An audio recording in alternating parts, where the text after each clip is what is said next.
जो हुकूमत जिंदगी की हिफाजत ना कर पाए उसे सत्ता में बने रहने का कोई हक नहीं है। ये लिखा है अखिलेश यादव ने। नमस्कार, 4 PM में आप सभी का स्वागत है। माफिया डॉन मुख्तार अंसारी ने इस दुनिया को अलविदा कह दिया। जैसे ही ये खबर आग की तरह फैली तो प्रदेश ही नहीं बल्कि देश भर में हड़कंप मच गया, खासकर पूर्वांचल में। वो पूर्वांचल जहां कभी मुख्तार अंसारी का दबदबा हुआ करता था, लेकिन धीरे धीरे उसका रसूख खत्म होता चला गया और अंत में उसका अंत हो गया। मुख्तार अंसारी की मौत से पूर्वांचल की सियासत में भी बड़ा बदलाव देखने को मिल सकता है। आपको बता दें कि कल शाम बांदा जेल में उसकी तबीयत अचानक बिगड़ गई थी, जिसके बाद उसे मेडिकल कॉलेज में इलाज के लिए ले जाया गया। करीब 1 घंटे के इलाज के बाद डॉक्टरों ने उसे मृत घोषित कर दिया। मुख्तार अंसारी की मौत के बाद प्रदेश भर में पुलिस अलर्ट मोड पर है। बता दें कि मुख्तार अंसारी की मौत के बाद जमकर राजनीति भी हो रही है। तमाम जो विपक्षी दल हैं वो बीजेपी सरकार पर हमलावर हैं। सपा अध्यक्ष अखिलेश यादव ने एक्स पर लिखा कि हर हाल में और हर स्थान पर किसी के जीवन की रक्षा करना सरकार का सबसे पहला दायित्व और कर्तव्य होता है। सरकारों पर निम्नलिखित हालातों में से किसी भी हालात में किसी बंधक या कैदी की मृत्यु होना न्यायिक प्रक्रिया से लोगों का विश्वास उठा देगा। थाने में बंद रहने के दौरान, जेल के अंदर आपसी झगड़े में, जेल के अंदर बीमार होने पर, न्यायालय ले जाते समय, अस्पताल ले जाते समय, अस्पताल में इलाज के दौरान, झूठी मुठभेड़ दिखाकर, झूठी आत्महत्या दिखाकर, किसी दुर्घटना में हताहत दिखाकर, ऐसे सभी संदिग्ध मामलों में सर्वोच्च न्यायालय के न्यायाधीश की निगरानी में जांच होनी चाहिए। सरकार न्यायिक प्रक्रिया को दरकिनार कर जिस तरह दूसरे रास्ते अपनाती है वो पूरी तरह गैर कानूनी है। जो हुकूमत जिंदगी की हिफाजत न कर पाए उसे सत्ता में बने रहने का कोई हक नहीं है। उत्तर प्रदेश सरकारी अराजकता के सबसे बुरे दौर से गुजर रहा है। ये यूपी में कानून व्यवस्था का शून्यकाल है। तो अखिलेश यादव ने एक लंबा चौड़ा पोस्ट किया है मुख्तार अंसारी की मौत के बाद। वहीं प्रदेश की पूर्व मुख्यमंत्री बसपा प्रमुख मायावती ने भी मुख्तार अंसारी की मौत पर सवाल खड़े किए हैं और उन्होंने बड़ी मांग की है। मायावती ने एक्स पर लिखा कि मुख्तार अंसारी की जेल में हुई मौत को लेकर उनके परिवार द्वारा जो लगातार आशंकाएं व गंभीर आरोप लगाए गए हैं, उनकी उच्च स्तरीय जांच जरूरी है ताकि उनकी मौत के सही तथ्य सामने आ सकें। ऐसे में उनके परिवार का दुखी होना स्वाभाविक है। जी हाँ, कुदरत उन्हें इस दुख को सहन करने की शक्ति दे।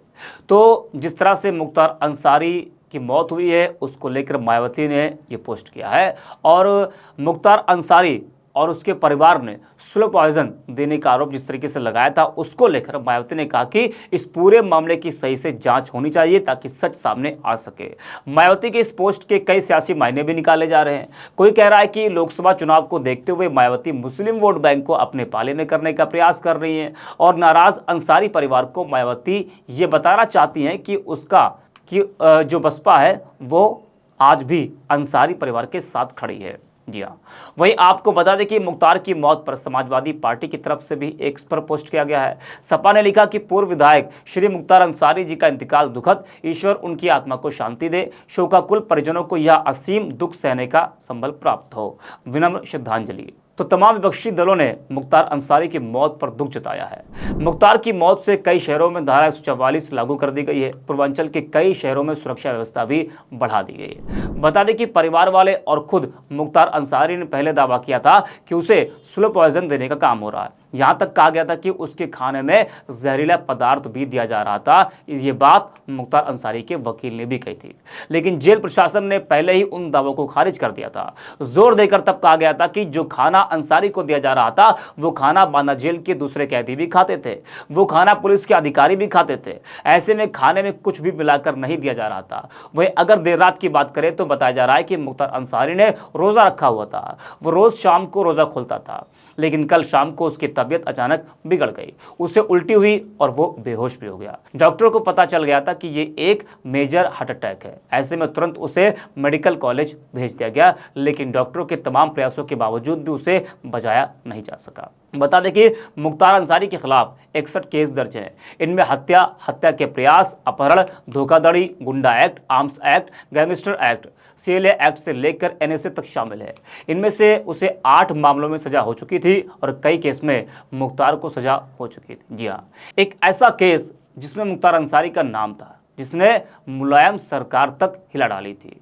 अपने रसूख के चलते उसने अपने समय में सबसे चर्चित मामले में तत्कालीन मुख्यमंत्री मुलायम सिंह यादव पर ऐसा दबाव बनाया था कि इस केस को ही सरकार ने रद्द कर दिया था। और इतना ही नहीं, मुख्तार पर LMG का सौदा करने पर पोटा लगाने वाले पुलिस अधिकारी को महकमा छोड़ने पर मजबूर भी कर दिया गया था।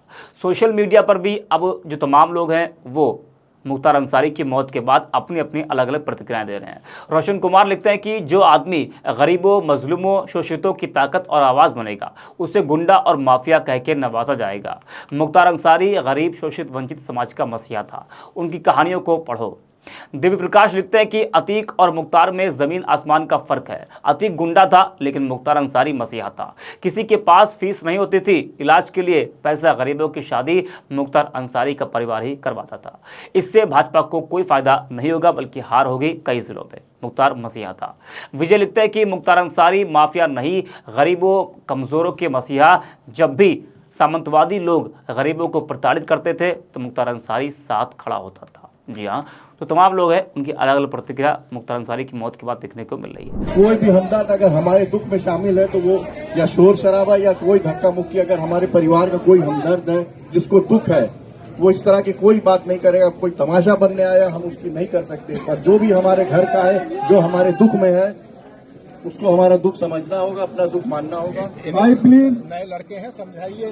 बाबू देखो, हम आप लोग से रिक्वेस्ट कर रहे हैं कि आप लोग हम लोगों की बात मान जाइए। इससे बड़ा गम हम लोगों के लिए कुछ नहीं है, लेकिन हम आप लोगों से ये मोहब्बत के साथ कह रहे हैं कि आप लोग वापस चले जाइए। हम लोग कहना मान लीजिए, हम लोग की इज्जत रखिए। आप लोग ऐसी तमाम वीडियोस को देखने के लिए बने रहिए 4PM के साथ।